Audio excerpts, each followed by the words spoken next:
fourth edition, third, fourth edition of God Hears Her, our women's Bible study. As you can probably see looking around, we've done a new setup. I feel like we're trying something new every time. So it's going to be like you tune in to what's new. Yeah. So we're going to try this one. I think the men tried this when we did our review on the Rooted weekend. And it went over really well. So I think it was a nice flow for them. We'll see if it works out for us with the two of us. We are growing. We have a lot larger group here with us. I know you all can't see that on screen, but we have a lot larger group here with us in the studio, which we're pretty excited about because we continue to grow, which I think just adds more knowledge in the room and more things to hear and understand and learn about. So I'm excited about that. So we will kick off our study tonight with prayer, and as the way we should, talking to God. So let's pray. Father, I just come to you again tonight to thank you. I thank you for this day. I thank you for the preparation that's gone into this study, for these ladies who've come out to learn more about you and to fellowship with other ladies, to learn more from each other. I thank you for giving these studies to us and in guidance and knowledge. I just pray, Father, that these ladies would continue to come out and support one another, to help us all to understand more from each other and more about you. I thank you for joining us tonight and just be with us as we walk through these verses and just guide us in what to say and what to learn. I ask these things in Jesus' holy and precious name. Amen. Amen. All right, before we get started with our icebreaker, if you'll open your Bibles, we're going to start in Ecclesiastes 3, verses 1 through 8.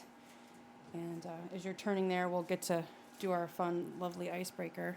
I have no idea what question is in here. Oh, and something else I think we were going to mention, I'm not sure where and when. We didn't write that down. Yes.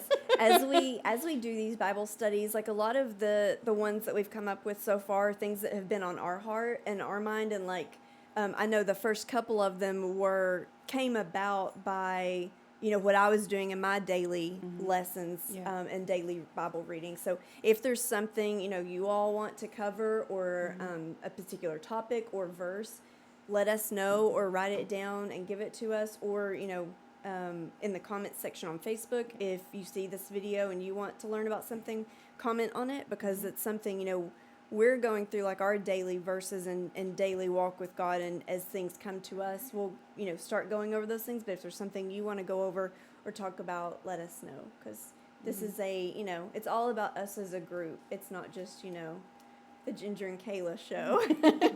Well, it kind of is right now. But all right, so oh boy, is it an embarrassing one? I hope it is. Yes, it actually okay, is. I was just joking. Okay, Lori gets to go first. Yes, it could be embarrassing, I suppose, but it says, what is the cutest thing you did as a child that your parents still talk about? Oh. So it could be embarrassing. It could be... that we can actually Yes, that you can actually say. Okay, I do have a good story. I'm in the story, but it's more on my sister, so, fair enough. When we were kids, I have a twin sister, so we did a lot together. We were, like, attached at the hip. So when, I got in trouble, she got in trouble, it was all, the same thing. One is the same. My parents had a waterbed, and my dad would wake up night after night, just full sweats, like thought medically something was wrong. Mom asked, do we need to make a doctor's appointment? Like, what's going on with you? Do you have some disease? Right. So they got to looking, and there were tiny holes poked on his side of the waterbed, just like, I guess with like a little push pin, just a whole bunch of little. So they came, and I have an older sister. They asked her, do you know anything about this? She's like, no, I don't know what you're talking about. So, of course, they believed her and came to us and said, do you all know anything about this? Like, there's a whole bunch of little holes in the waterbed. Yeah. And I'm like, no, this is the first I've heard of this. So my sister's like, no, who would have done that? And so, of course, they knew it was one of us. Yeah. And so I'm like, oh my goodness, a burglar has gotten into our house. My older sister didn't do it. My twin sister didn't do it. And I know I didn't do it. And my parents wouldn't have done it. Oh my goodness, a burglar has gotten into our house. And I'm sure that's what they would have done, poked a bunch of holes, you know. Yeah, that's what they would do. Yeah. So then my parents decided to bribe us with a whole quarter. I will give you a quarter if you tell me, you know, who did it. And my sister, yep, it was me, grabbed it and ran out the door. I was like, oh, she lied. So that was like my first memory of lying. I'm like, oh my gosh, she said she didn't. And she did. That's funny. So that's cute. They talk about that a lot. Yeah. Yeah, that's a pretty inventive burglar to just break in and poke some I holes. was like, in that window of 10 minutes, I went from like, oh my goodness, somebody's broken into our house, to if we didn't do it, you know, who would have done it, to, oh, my sister lied. That's what lying is. Yeah. Because we're pretty young. Yeah. So. I think for me it would be when I was probably, I think I was maybe like 2, between 1 and 2, and I don't remember this specifically because they just remind me about it, but I used to have a thing where I would put ketchup in my hair, and it was because I told my mom that it made it shiny. So every time we had ketchup, I would get some and put it in my hair. So for the longest time, they wouldn't let me have ketchup. But so now my dad will bring it up, be like, oh, you know, he'll be like, oh, your hair looks kind of shiny. You've been using the ketchup, and So you weren't allowed to use condiments for a while? No. I actually don't even really eat ketchup now because I think it was it was just Scarred. like Better Denied. stay away from that. That, or you were trying to go redhead, trying to be a red. Yeah, maybe. I have curly hair, so maybe I was like going for like a little Orphan Annie look or something. I don't know. Fun story. Yeah. Well, I can't wait to get everyone else's. Yeah. Okay. Good stories. I liked that one. That was a good one. Almost embarrassing. Yeah. Okay, so let's read. We're going to read Ecclesiastes. It's chapter 3, verses 1 through 8. And it says, "To everything there is a season, and a time to every purpose under the heaven, a time to be born, and a time to die, a time to plant, and a time to pluck up that which is planted, a time to kill, and a time to heal, a time to break down, and a time to build up, a time to weep, and a time to laugh, a time to mourn, and a time to dance, a time to cast away stones, and a time to gather stones together, a time to embrace, and a time to refrain from embracing, a time to get, and a time to lose, a time to keep, and a time to cast away, a time to rend, and a time to sow, a time to keep silence, and a time to speak, a time to love, and a time to hate, a time of war, and a time of peace." It's a lot of time. Yeah. All right. So when we'd been talking about what we would like to kind of use as a topic to be able to be inclusive to everyone in here, because you notice that we have some very young people in here, we have some older people in here, we have people that are in totally different seasons of their life. But everything in life has a purpose and a specific time that it should happen in. A time to mourn and a time to dance was part of the verse. It's appropriate to mourn at a funeral, but it's definitely not appropriate to dance. I actually was looking through some things and reading about that, and I was like, I don't know. Like, I mean, that one struck me weird. That's why I put it in here. Those are two polar opposites. Yes, and I think that's a lot of them. You know, like when you're reading through these, it's opposite ends, you know, of the spectrum. Mm-hmm. Yeah. So, but we can look at ourselves and realize that we are all of us are in different seasons. Some of us are older, some are younger, some are moms to young adults, some are moms to young children, and some are even expecting. So some are married, some are single, and so on. God has a direction for any season that you are in and has brought you to that season for a purpose. As long as you are willing to trust in Him and allow Him to use you during that time. Whatever time you find yourself in, don't discredit it or feel unusable. You are exactly where God wants you to be. Yep. I think, as it's stating these seasons and talking about seasons in your life, it's a specific period of time, that, and like you're saying, that God has appointed these times and is bringing you through these times. Yep. The one that I really focused on, and of course it was first, verse 2, is a time to be born and a time to die. And I think that speaks true for a couple of different areas of our life. Obviously we're born and we die. That's the big one, when they're talking about being born and death, obviously. Mm-hmm. But through that, I think there are lots of things in our life that have a beginning and have an ending. If you look at everything in your life, everything that we know has a beginning and has an ending. Mm-hmm. Everything from jobs to relationships to dreams, ministries that you go through. Everything has a start and an end.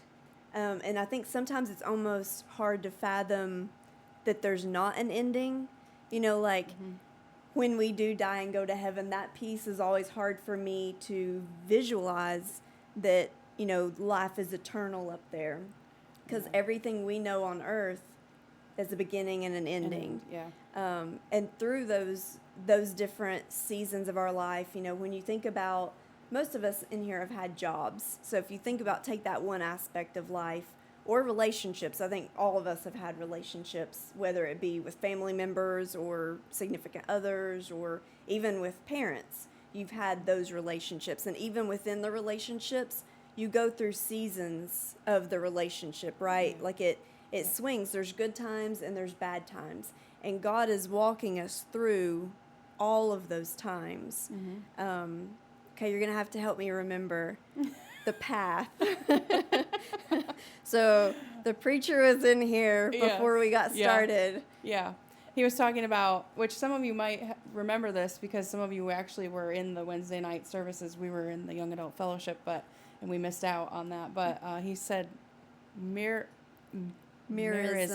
Yes. Mirrorism. And so it's like the pendulum of swinging through the good to the bad. Yep. And there's a time to start and a time to end, like you talked about. And he actually told us to use his example about the roads, and that you can pick when you get up and when you leave for church, and when you're gonna get there. Mm-hmm. But God plans the rest of the route. I mean, the roads are there, but you're gonna, you can take whichever ones you choose, but so you can select which way you want to go. If you're getting up, you're going to church from your house. Yep. There can be, let's say 5 different ways to get there. You pick which way you want to go. And even depending on that, you'd have to get up earlier maybe if one way was a little longer, or, sleep in a little bit because the other one was shorter. But God has prepared all of those roads, but we have free will to take any of those directions and any of those roads. Yep. Now, we can elect to go a sinful way. Not that there's a sinful road to church, but in the analogy of it, we can pick and go a sinful way. God has already laid out that path, and there's always a path to get back. Yes. Right? Yep. Like He's always going to be able to direct you back from that path.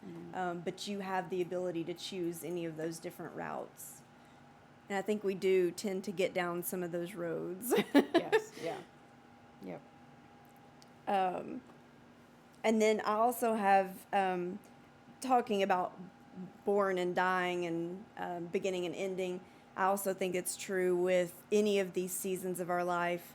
When something ends, sometimes we're sad, especially relationships, I think. I always harp on relationships, like when you talk about friendships.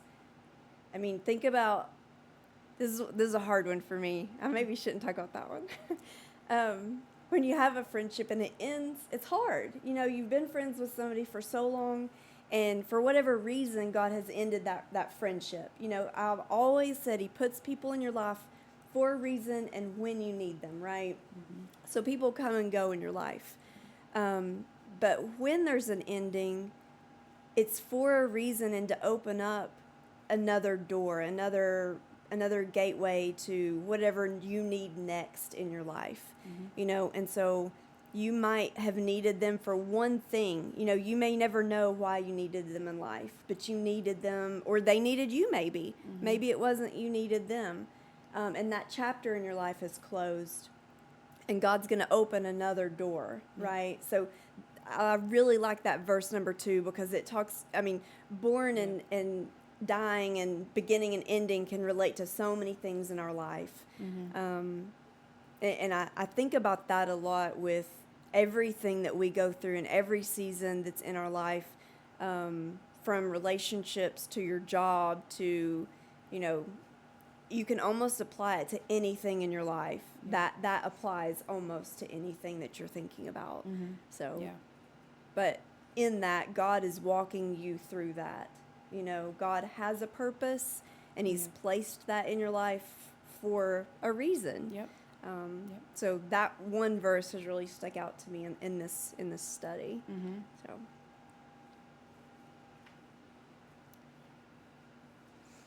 we well, Sorry. we actually no, you're fine.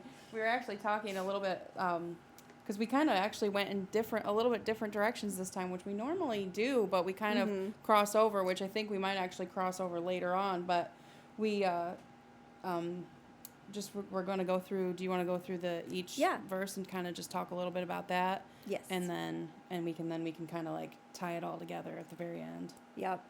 Verse 2 had, it's very lengthy, I think, in knowledge on this one. Some of the others I don't quite understand in full, but verse 2 I did. So it had born and die. So again, the opposite ends of the spectrum.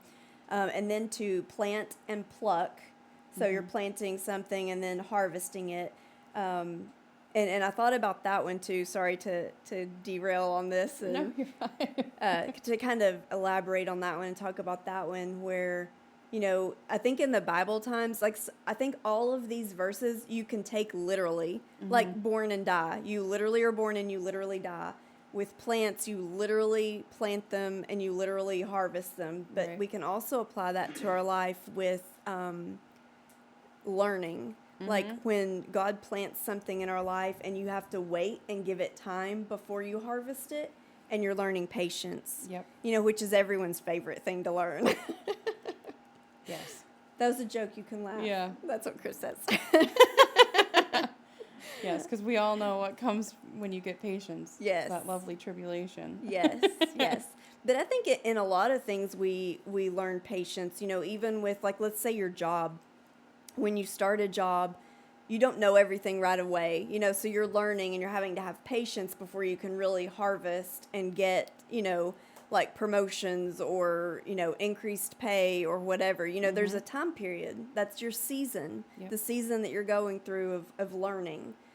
So again, I think these things can be taken literally because, back in the Bible times, I know we're not quite farmers, in today's time. Some people are, but back then a lot of people did. And so I think it can be taken in both of those directions. And learning patience, I think, in today's generation is quite difficult.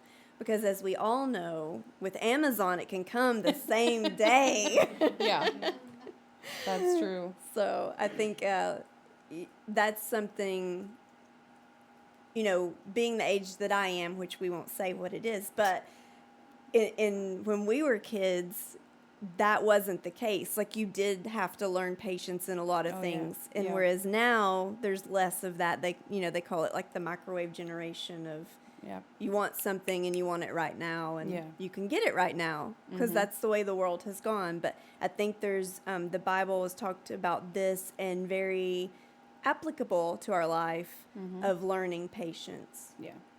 Teaches you. Sometimes in a rough way. Yes. Yeah. Okay, on to verse 3. Another one of my favorites. Yeah, we actually talked about this. I was like, what are we going to talk about for a time to kill? Like, I mean, I know what, a time to kill and a time to heal. I know what that means in the Bible. Like, we were just being funny about it, but I was like, is there really, is there really a time to kill? I don't know.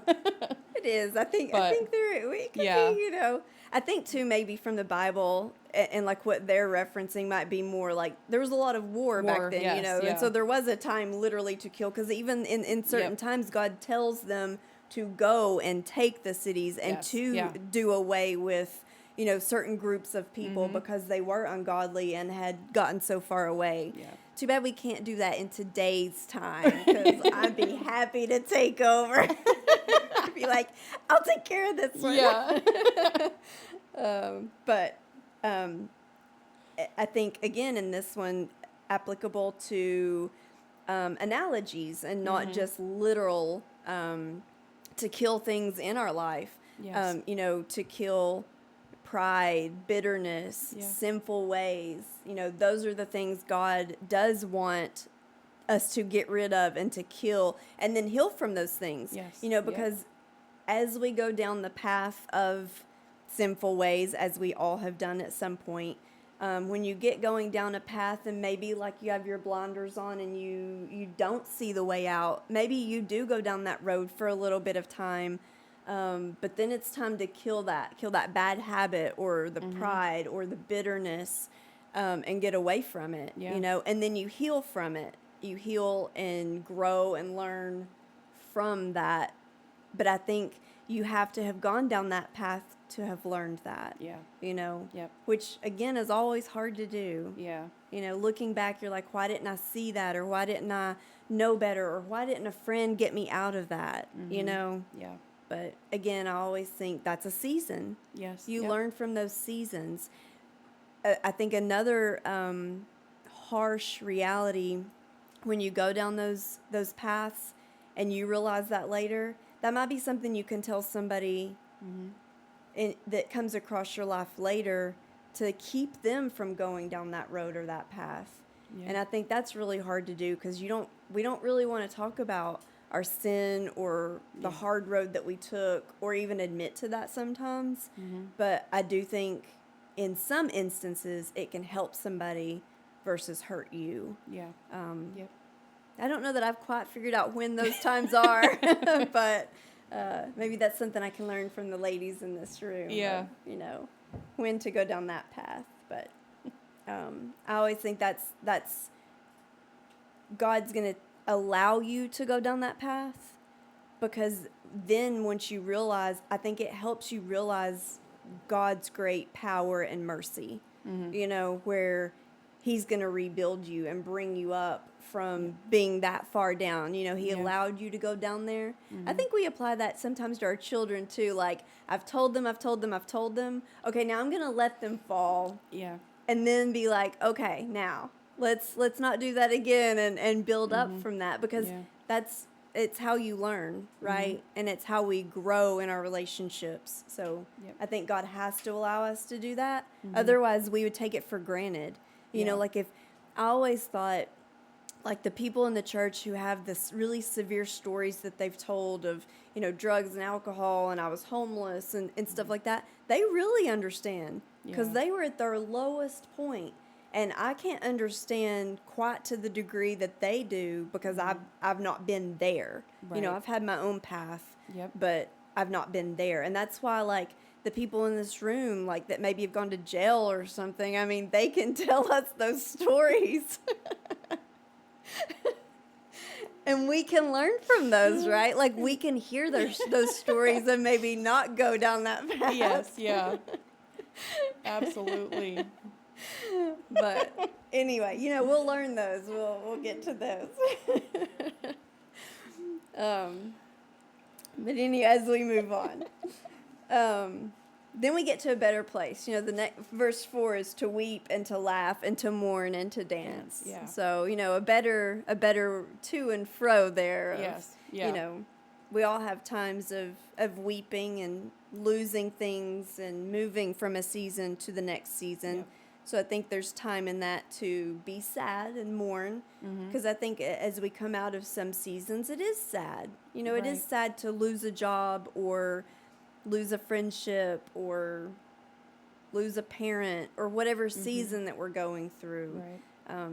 But again, God's going to bring us through that. Yep. And we're going to have good times on the backside. Like when Yeah. you lose someone, it's really sad. Yeah. You know, but then later on, as a couple of years pass, you think about, then you can laugh, you know, and you can think about them and have the good memories and think of the positive things that you had with them and the things that they taught you, or Yeah. you know, the funny moments you had together, and it's a little easier, right? Yeah. So like again, God's bringing you through those seasons. Yeah, that's what I really like too about. I was just thinking about this with these each of these seasons that he's talking about.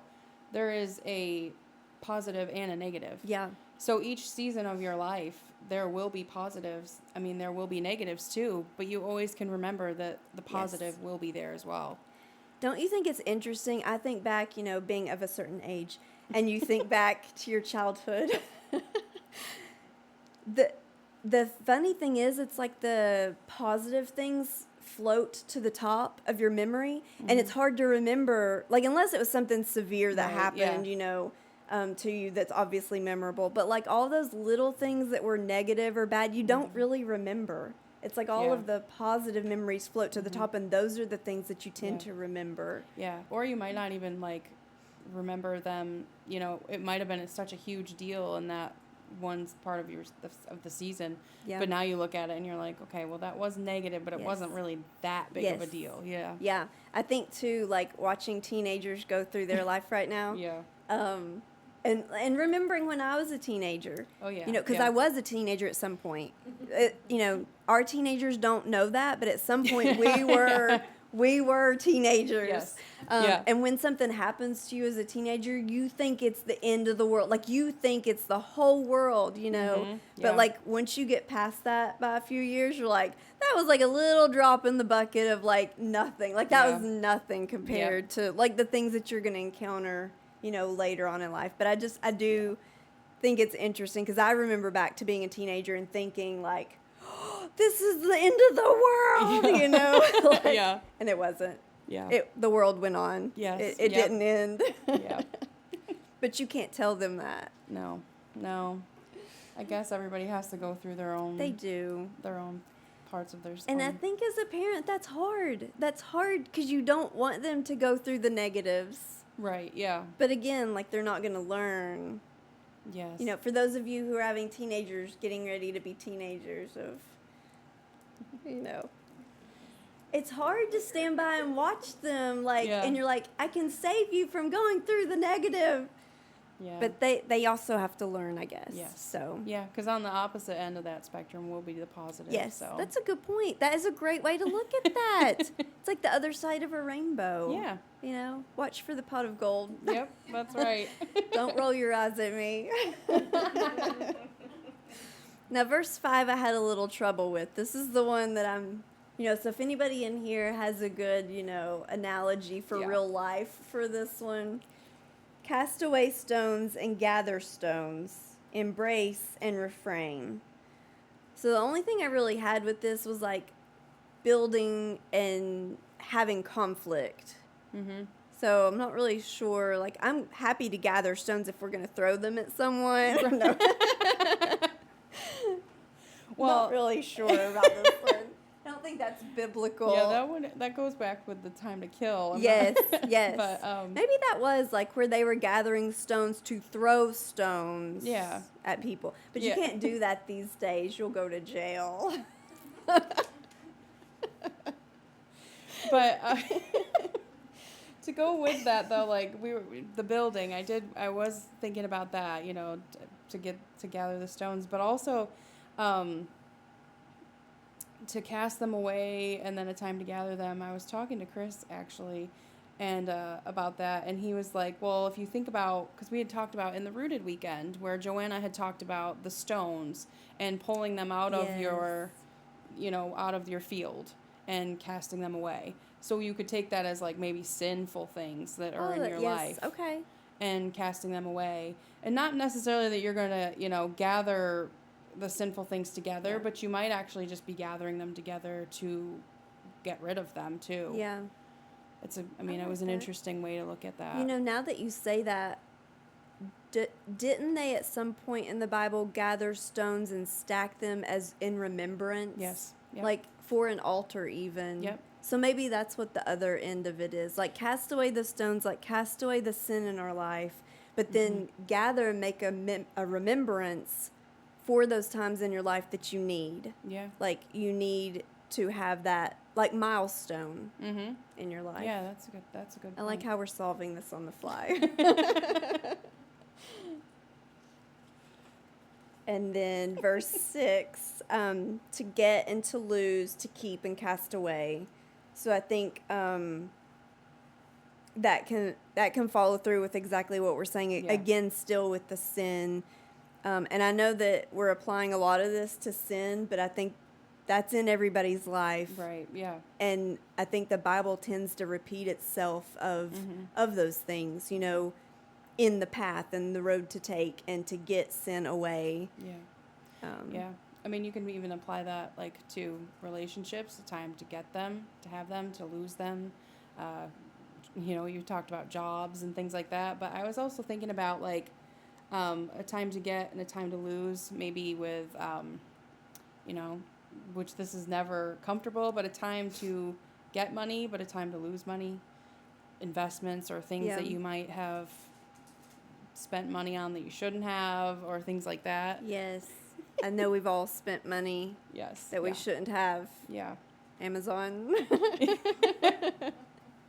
This is Yeah, paid I for think by Amazon. Yeah, you might have like partially funded his wedding, and I think I did. I'm pretty sure I paid for somebody's plane ticket.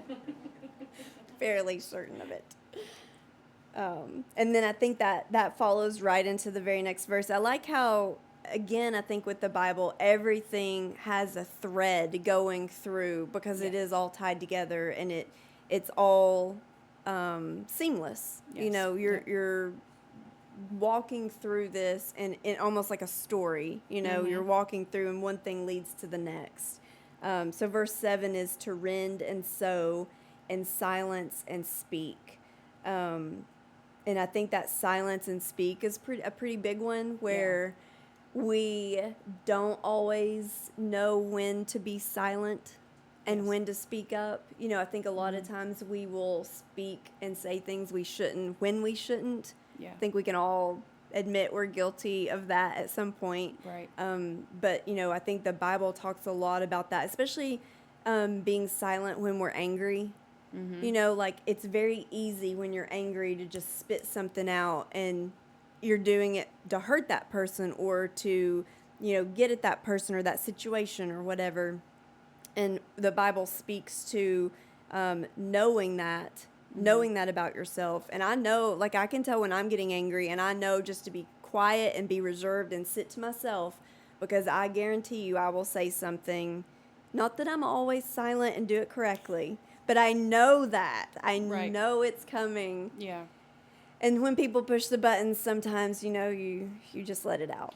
Right. But yeah. as someone's looking at me in the room. But I really do, like I am aware, at least at the age that I'm at, I am aware, you know, when that's coming and I know to be silent.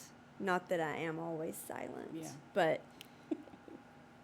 so it is good as you age, you know, things you're learning about yourself in the season that you're in, learning about yourself. That is one thing I think we talk a lot about in our house is people not having self-reflection.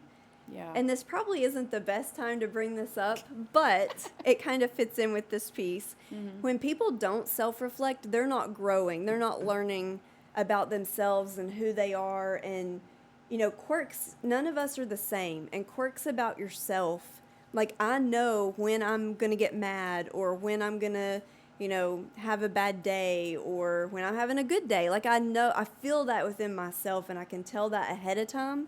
Or when I'm hungry and I shouldn't be left alone to say things.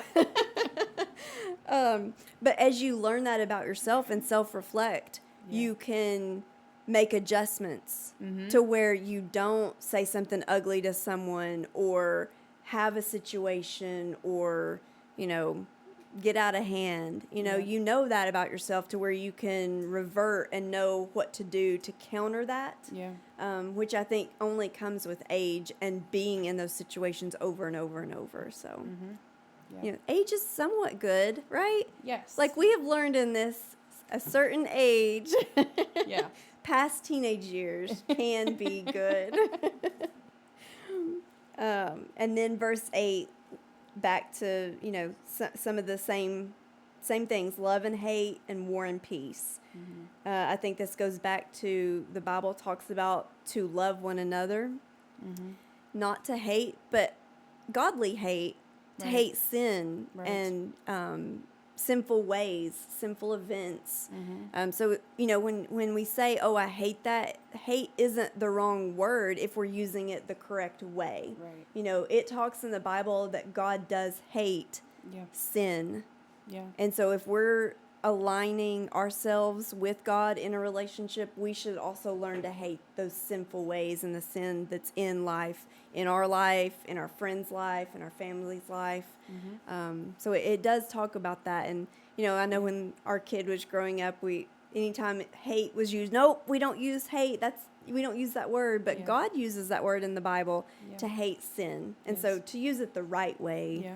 is, when we were, 2, we probably weren't using I hate this or I hate that in the Right, yeah. correct way. But, in the Bible, it does talk about hate, to hate sin and sinful ways and get it out of our life. Yeah. So those are verses 1 through 8 of, breaking it down of the positive and negative.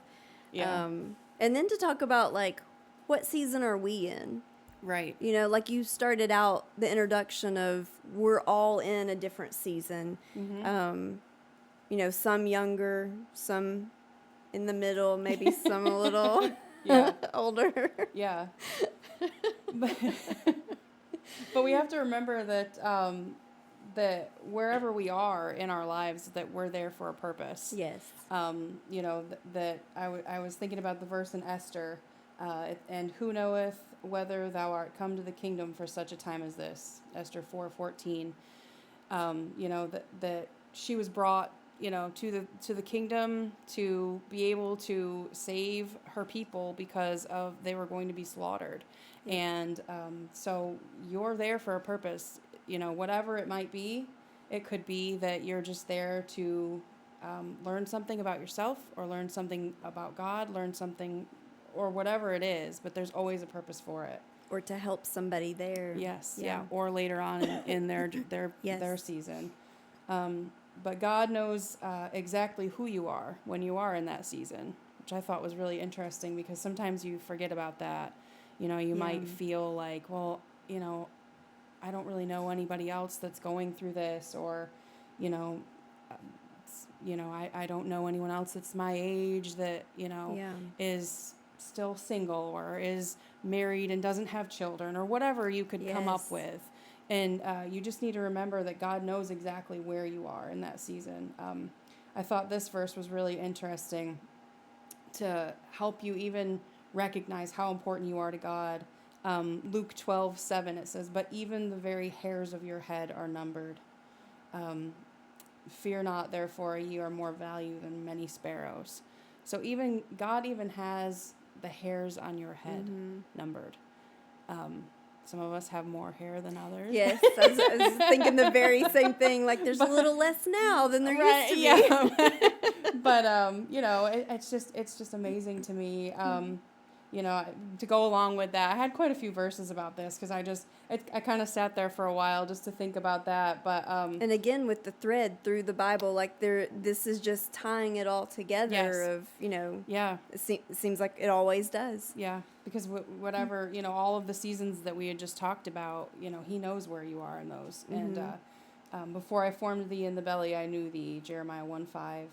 And the Lord knows you even, or this is just a paraphrase, but of Psalm 190 or 139, 1-2, it's the Lord knows you even where you sit down and when you get up.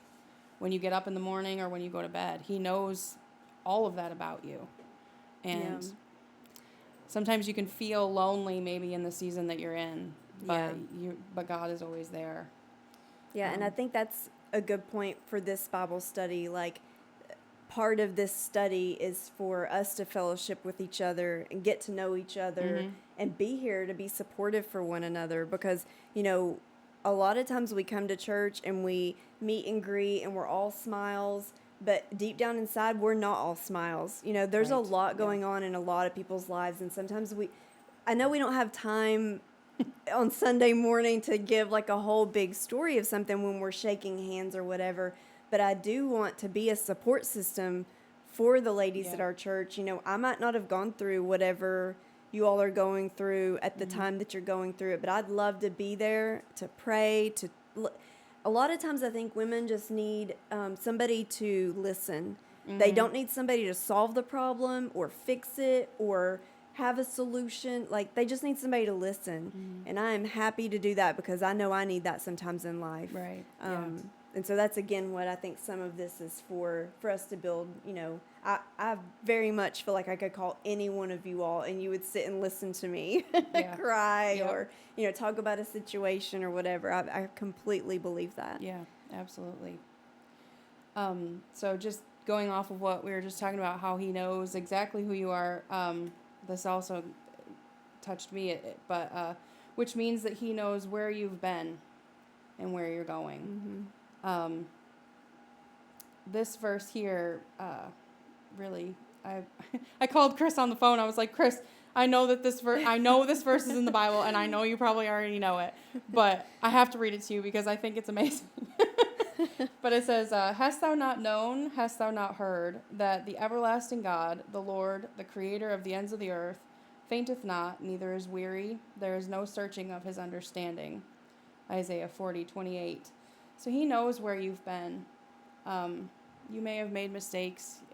Everybody does. You may have, you may feel like you're too young, or you aren't successful enough, or you left church and came back, or whatever the reasons that why we always tell all ourselves have stumbling blocks, why we can't do the things that we need to do. But God knows exactly where you are, and he still wants to use you in that time. He, to go on with he'll use you, for we are his workmanship, created in Christ Jesus, unto good works, for which God hath before ordained that we should walk in them. Ephesians 2:10. So he's created you for that, for the very purpose that he has you there for. Going back to the road map and the roads that are there, we get to choose which road, but he's made those roads for us. Yes. And we don't always know why or how. And I think being big into games and puzzles and solving and solutions, I want to know why, and it blows my mind that on a lot of these things, we'll never know why. We'll never know why we went through the season, why that person came and went in our life, about the job and why it came and went. We may never know. Yeah. So sometimes I struggle with that piece of like, oh, I want to know. Yeah. It's like, the whodunit at the end of the crime. Right, yeah.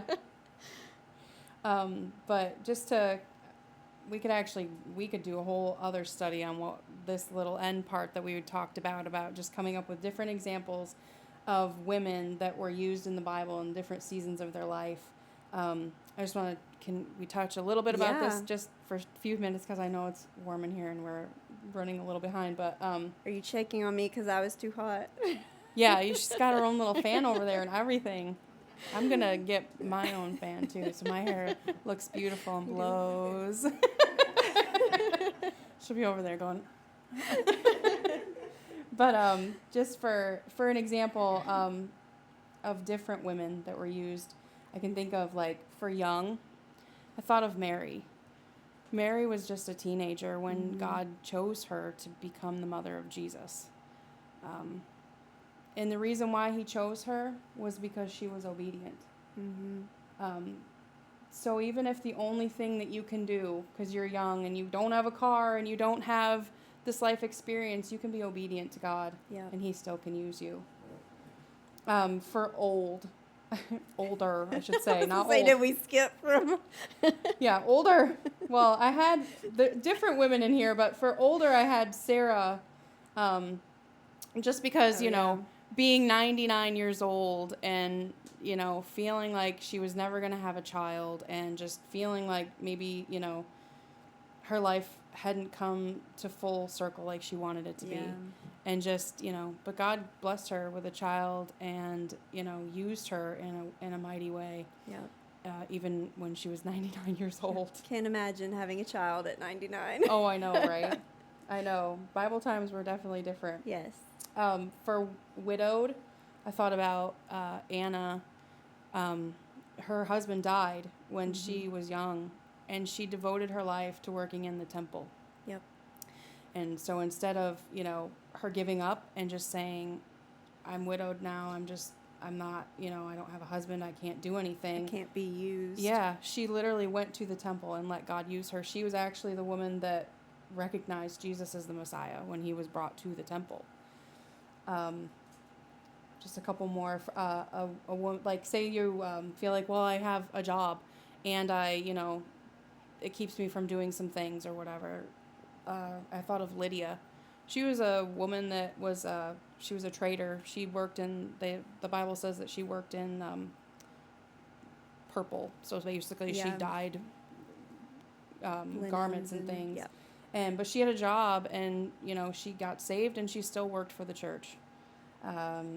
Just for married, I thought of Priscilla, her husband. You know, her and her husband were tent makers, but she still went and started working with Paul and starting the first church. Single. Oh, I can't be used. I'm single. All these other women are married and I'm single. But I thought of Mary Magdalene. Yep. You know, Jesus used her as, you know, and she was at the cross. She was the one that saw him first. Yep. When he rose. For someone that has a rough past or feels like maybe they, you know, well, I have things in my past that, you know, God can't use me because of. I thought of Rahab and Bathsheba. Yep. You know, they had some sins in their life. I mean, Bathsheba, you know, she intentionally went up on the roof to bathe in front of the king, and she knew what was going to happen, and then her husband was killed, and she married David, but then God blessed her with Solomon. So I just thought of different women that we could relate to in the Bible for all of us, no matter what age we are, what season we're in. Yep. And they were all in different seasons. Right, Just like we're all in different seasons. Yeah. Yep. I think somebody in this room can apply to everything, you know, that you've just walked through. Yeah. And I think the thread that walks through all of that is all of those people were trusting in God and obedient. Yep. And they had faith that, you know, no matter what season or what circumstance they had, that God was still going to be able to use them. Yeah. So that's all we have to do. Yes. Have faith. Mm-hmm. Are we going to break out in song? Faith. We'll let the crowd. Did you have any others? I didn't mean to cut you off. No, you're fine. No, I mean, I think we're good. Okay. Yeah. So I think through all of this, I think we covered the different verses, some more than others, but, you know, to apply to, you know, analogies and things that we can actually apply to our lives in today's time as well as biblical times. Yep. And then we will, for the next month, we'll send out again the verses that we'd like to go over. And again, if you all have anything that you would like to cover, let us know. And we're happy to, you know, go down any kind of Bible study or anything. Like, we're learning just as much as, you know, we want you all to learn, and we want this to be like an open forum. So I know definitely when we cut off the recording that maybe we can have a little bit more open discussion, because you know, we want to hear your all stories and your seasons just as much as we want to share our seasons of life. So so definitely to be an open group, open forum. So but I think, did you have anything else for today? Okay. No. Well, and then we will sign off for tonight. And remember that God already knows, Sandra. He just wants you to ask. So we'll pick up next time. Yes.